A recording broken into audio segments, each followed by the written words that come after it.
Salut les cadavres, bienvenue dans cette nouvelle vidéo. Aujourd'hui, Age of Sigmar. Alors oui, ceux qui me connaissent savent que je trouve que le lore de ce jeu est stupide as fuck. Il est ultra simpliste, il est poum poum la guerre. Il est techniquement figé pour que les choses n'évoluent plus jamais, comme si c'était un fork de Warhammer coincé dans le temps où des gens s'affrontent pour l'éternité sans qu'il y ait jamais de possibilité ni d'évolution ni de victoire, donc l'intérêt même de jouer, il y a zéro tension. Je trouve que le style des figurines est extrêmement laid. Je déteste les figurines virevoltantes juchées sur des brins d'herbe, des tout petits cailloux, pour faire « je suis plus gros et je suis plus grand ». Je trouve ça vraiment très con. Je n'aime pas du tout les dioramas gigantesques pour les personnages principaux qui occupent toute la table. Je trouve ça ni gracieux, ni intéressant, ni intelligent. Mais j'ai des amis qui jouent à Age of Sigmar, et ça fait un moment que je me dis que faudrait peut-être que je me fasse une petite force d'appoint. Et tant qu'à faire, autant miser sur quelque chose que je n'ai jamais fait de ma vie de hobbyiste. Et ma vie de hobbyiste, maintenant, elle est grande. Et finalement, quand je mets bout à bout les armées qui pourraient m'intéresser visuellement, et que je n'ai jamais touché, celle qui est ressortie, c'est le chaos. Pourquoi le chaos? Pour deux raisons. Première raison, les figurines de cornes sont assez sympas. Elles ont un look qui me plaît, elles ont une esthétique qui me plaît, et voilà, ils sont pas juchés sur la pointe des pieds avec des cornes de vache sur la tête, voilà, ça me parle. Et deuxième raison, il en faut peu pour faire un host. Or ça tombe bien, si possible, je voudrais pas passer 5 ans à essayer de faire le truc. Donc je me suis dit, vas-y, fonce là-dessus. Je suis allé acheter des figurines d'occasion sur le Bon Coin. J'ai imprimé des figurines qui auraient coûté trop cher, même d'occasion. Et je me suis retrouvé face à la problématique de la pièce centrale. Et moi, je voyais bien un buveur de sang. Historiquement, le buveur de sang, hein, c'est quand même le Balrog. Désolé pour le copyright, mais c'est le Balrog, démon majeur, rougeoyant, frénétique, etc., etc.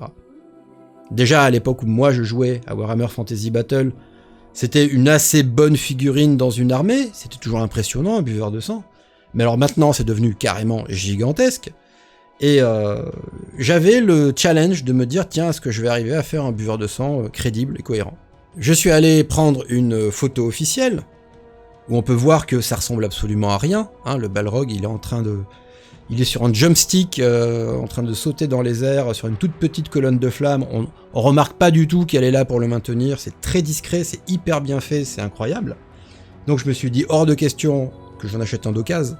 Parce que 1, le truc d'occasion il va être à 50-60 € si c'est pas plus. Et 2, l'esthétique elle est vraiment à chier. Donc partons sur quelque chose fait nous-mêmes. Et c'est là que le challenge se divise en deux. Premier challenge, trouver quelqu'un qui a fait quelque chose qui moi me parle, qui ressemble à un Balrog finalement, et qui ressemble quand même à un buveur de sang. Et le challenge numéro 2, c'est putain comment je vais faire les ailes. Imprimé en PLA, il faut une base plate qui va sur le plateau, et qui sera foutue. Même si après on la colle sur autre chose, c'est le principe. Il faut un endroit plat, et pas une arête, et pas quelque chose, une pointe de pied, il faut une bonne base par rapport à la masse qu'on imprime. Et une aile de Balrog, enfin une aile de chauve-souris, presque quasiment toutes les ailes, c'est leur grand problème, c'est que techniquement, il n'y a qu'un point de jonction, c'est à l'omoplate, et qu'il y a une surface gigantesque de matière qui part de cette omoplate, et qui parfois fait des courbes, se termine en pointe, etc. Bref, je crois qu'il ne doit pas y avoir pire qu'une aile à imprimer en PLA. Pour cette partie-là, qu'on va clore très vite, je me suis dit, tente pas le diable, t'y arriveras pas, le résultat sera dégueulasse, tu vas tout foutre en l'air. Va chercher un pauvre jouet pour gamin à 10 €, cherche un dragon à 2 balles en plastique débile, et récupère les ailes. Et j'ai donc fini, au bout de quelques magasins, dans un jouet club, où il y a ces gammes de figurines qui sont souvent des animaux, mais il y a aussi des animaux fantastiques, qui sont à 10, 15 €. Alors, il y avait des dragons à 29 €, mais je voulais pas mettre ce prix-là, pour le coup. Et il y avait une sorte de chauve-souris garou, bizarre, mais les ailes étaient démontables, et surtout, les ailes avaient visuellement la bonne proportion, etc. Enfin, je sentais bien que je pouvais partir sur quelque chose. Donc, on achète la figue, on la débarrasse de ses ailes, on resculpte les ailes pour enlever tous les poils de chauve-souris avec un fer à souder, On rajoute du milliput pour recréer des muscles, parce que sinon c'était un petit peu squelettique chauve-souris. On enlève les 3 petites griffes au bout toutes plates, qu'on enlève littéralement à la pince coupante, qu'on chauffe au briquet pour les ramener vers l'avant et refaire une espèce de masse de chair. Et au milliput, on sculpte un onglet replié vers l'intérieur. Et pour finir, on taille la pointe des ailes en vraie pointe, parce que sinon c'est une espèce de petit boudin un petit peu rond qui veut littéralement rien dire. Et on a les 2 ailes qui sont là, qui sont prêtes, avec une espèce de sphère en plastique, c'est l'articulation, qui va me servir à les ficher dans la future figurine du buveur de sang. Étape numéro 2, et évidemment on va sur Yegi, et on commence à éculer tous les bons mots-clés, Balrog, Diablo, alors, buveur de sang c'est pas la peine. On tombe sur tout un tas de gens qui se sont essayés à ce difficile exercice, avec plus ou moins de bonheur, on fait des tentatives sur des modèles un peu bif-bof, et au final, on tombe sur un modèle de Balor. Le Balor, c'est le Balrog Donjons et Dragons. Un mec qui a fait un putain de bon boulot, il est un petit peu oriental au niveau des sculptures de l'armure, mais franchement, il est juste magnifique, quoi. Faut juste le mettre à la bonne échelle, par rapport aux ailes, et par rapport au volume officiel d'un buveur de sang. Et par chance, il y a un sympathique monsieur qui a mis des photos de son buveur de sang, avec à côté des réglettes en pouces, ce qui nous permet de savoir à combien culmine la figue et quelle est son envergure d'aile. Donc ça me donne à peu près des dimensions à ne pas dépasser. Me voilà donc en train de retoucher ce Balor pour en faire un buveur de sang.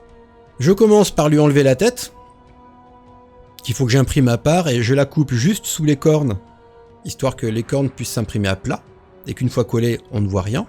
Je sépare le bras qui est un peu étendu dans les airs, et je sépare même la main du bras pour tout imprimer et tout coller ensuite. Le résultat est très bon. Bien évidemment, toutes les jonctions qui vont apparaître ensuite, c'est du milliput qui va venir les masquer. Et l'autre bras, qui officiellement sur la figurine volait dans les airs, je le bouge en fait pour le descendre de façon à ce que le petit doigt touche l'armure de la cuisse et puisse s'appuyer dessus pour être imprimé. Je me retrouve avec un gros corps qui m'annonce quand même des 20 heures d'impression, enfin c'est ingérable. Donc je prends la décision de couper le corps verticalement en 2, le plus au centre possible, d'obtenir 2 parties, de leur faire 90 degrés chacune et de les imprimer à plat, et puis de les coller ensuite, et avec du milliput, reconstruire la musculature, les abdos, les pectoraux, etc. Et je lui rajoute une sorte de pagne organique qui descend entre ses jambes, devant et derrière, et le but c'est que le pagne touche le sol pour que ça puisse me servir d'appui d'impression également. Sur la figurine fournie normalement, il y a une espèce de couteau enflammé, je m'en fous, hein, moi je veux une hache. J'arrive à dégoter quelqu'un qui a refait la hache de Krell, qui est un héros mort-vivant, qui est très lugubre, mais heureusement très nettoyable, c'est-à-dire que le modèle n'est pas fusionné, ce qui me permet d'enlever les ailes de chauve-souris, etc., et de garder juste le minimum de crâne nécessaire. Et j'obtiens vraiment une bonne grosse hache, qui moi me fait penser aux haches des maîtres de l'univers d'il y a très longtemps, bien dodue, bien ronde, je la trouvais très agréable à regarder. Du coup, ce que j'ai fait, c'est que j'ai planté une aiguille chauffée à blanc dans la main de la figurine, et j'ai planté le manche de la hache dans l'autre partie de l'aiguille chauffée à blanc, ce qui me fait vraiment une jonction traversante, qui avec la colle fait que je suis sûr que accidentellement, en touchant la hache, elle va pas tomber à plat par terre. Les ailes sont figées dans le dos, alors je brûle l'articulation en plastique avec un briquet, et quand elle est un petit peu molle, je l'enfonce dans le dos, littéralement. Je comble avec du milliput, je laisse le milliput sécher, je mets de la super glue par-dessus, je laisse sécher, je mets de la colle à bois par-dessus, je laisse sécher, et je remets du milliput par-dessus et je sculpte vraiment la chevelure, les poils et les muscles qui relient les omoplates aux ailes. Moment très agréable, ça se passe vraiment très très bien, et au final le résultat il est vraiment coton, c'est-à-dire que je peux littéralement transporter le buveur de sang par une aile, il ne plie pas, il ne bronche pas, il ne vibre pas. On a l'impression que tout ça est littéralement d'un seul bloc, ce qui est assez agréable. J'imprime son petit pied à part, parce qu'il a un petit pied qui vole dans les airs, qui est censé être posé sur quelque chose. Et je préfère, plutôt que de laisser une partie mal imprimée, et milliput pour cacher le raccord. Et je lui fais un socle, alors je télécharge un crâne sur Yegi, et je multiplie le crâne par beaucoup, et je retourne les crânes dans tous les sens, jusqu'à obtenir un monticule de crâne sur lequel il pose son pied, que j'imprime à part. Je me retrouve donc avec 2 moitiés de corps à 13 heures d'impression chacune, une tête à 2 heures d'impression, une hache qui est imprimée en 2 parties à plat qui sont collées, et j'ai refait le tranchant au milliput, à 2 heures d'impression. Le bras et la main, c'est 1h30 d'impression. Le petit pied, c'est 3 fois rien, c'est 40 minutes d'impression. Le socle avec les crânes, curieusement, c'est 9 heures d'impression. Je pensais pas que ça serait autant, mais oui. Et une fois que tout ça est en place, je finis avec de la chaîne de modélisme que je mets autour du poignet, que je mets au niveau du manche de la hache et que je lui mets en collier autour du cou. Et ça fait maintenant bien longtemps que je n'imprime plus les socles gigantesques, ça fait bien longtemps maintenant que je prends des matériaux d'isolation, que je découpe au ruban chauffant, et que je sculpte après. Je trouve ça plus naturel, plus rapide, moins chiant, parce qu'un socle de 120 par 92 en PLA, vous avez 4 ou 5 heures d'impression juste pour ça, avec ratage possible au passage. Donc je l'ai fait littéralement en 2-2, et je vais même vous dire, quand je l'ai fait, techniquement j'en ai maintenant 4 juste à côté de moi, au cas où je ferai d'autres figurines. Vient enfin le moment, la grande révélation, le moment que j'adore, la base. C'est là où tout devient soit cohérent, soit bizarre. Tout est peint en noir à la bombe, puis une bombe grise en zénithal pour faire ressortir un petit peu les reliefs. Et là vous reculez, vous regardez le résultat et vous jugez. Est-ce qu'il est trop gros? Est-ce qu'il est trop penché en arrière? Est-ce que les ailes sont trop petites, trop grandes? Est-ce que quelque chose est mal sculpté, mal placé? Et au final, moi ça me plaît. Quand je le pose à côté de figurines du chaos, bah, j'y crois. Aucun problème avec ça. Et du coup, bien motivé, je me dis, allez, on va faire la peau, hein. A priori, 70% de la figurine c'est de la peau rouge. Donc je prends mon pinceau, je prends 2 rouges différents que je mélange, et je passe tout ça en rouge. Et une fois que c'est sec, je me dis, bon bah allez, t'as un peu de temps devant toi, on est samedi matin, allume l'aérographe, et amuse-toi un petit peu à créer des valeurs. Au final, ça se passe plutôt bien, plutôt vite, je pars directement sur de l'ocre. Je passe pas par le rouge, je passe directement sur de l'ocre, puis ocre jaune, puis pointe de blanc dedans, puis que jaune et blanc, pour uniquement les parties très saillantes, et j'obtiens très vite visuellement quelque chose qui marche bien en fait, et cette impression étrange que la figue elle est presque terminée, ce qui me démange beaucoup. Et du coup, bah, j'ai pas eu la patience d'attendre, j'ai directement enchaîné sur le bronze et sur l'os, sur le crâne, les cornes, les dents, les ongles, et les petites griffes derrière les pattes et en haut des ailes. Et tout ça s'est découlé très gentiment. J'ai réussi à, en apparence, terminer, du moins la figurine devait être 11h30, je pense. Et je me suis dit, ah, on va faire une petite pause. Et j'ai posé la figue, et fuck la petite pause, en fait, non, j'ai rattrapé les pinceaux, et je me suis occupé du socle, je me suis occupé des petits détails. Et au final, la figurine entière a été peinte dans la matinée. Vernis, tout ça. Je fais quelques petites retouches le lendemain, mais j'avoue que elle me botte bien. Et j'aime particulièrement la petite idée que j'ai eue de rajouter le petit sapin derrière. Les petits sapins de Noël qu'on achète à 2€ les 10. Dans le sachet, il y en a des très petits, qui conviennent pas pour faire des arbres sur un terrain, sur un champ de bataille. Ils sont vraiment trop petits.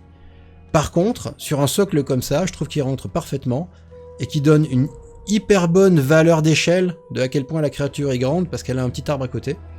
Et comme je suis sur un délire de socle enneigé pour mes guerriers de cornes, j'ai rajouté voilà, de bicarbonate de soude et de la colle à bois sur le haut du sapin et sur les différents petits reliefs. J'aime beaucoup le résultat. Je trouve qu'il est saisissant. Il est plus dodu que le buveur de sang classique, mais comme le buveur de sang classique, il est quand même très très moche. Je vais pas vous mentir, hein, je préfère le mien. Et techniquement, me dire qu'il m'a coûté 15€ à cause des ailes, ouais, je prends. Je prends, et alors, je suis pas convaincu que je vais en faire 4, 5, 6 ou 7, hein. Ça m'étonnerait beaucoup, mais Ça fait une belle pièce centrale. Quand je mets les figues autour, celles qui sont imprimées ou celles que j'ai rachetées d'occasion, franchement, on y croit. Vous aurez normalement bientôt une espèce de photo de famille. Mais ça part plutôt dans la bonne direction et c'est un vrai challenge de faire une pièce aussi grosse uniquement en PLA et en truc de récup. Je suis vraiment pas mécontent du résultat.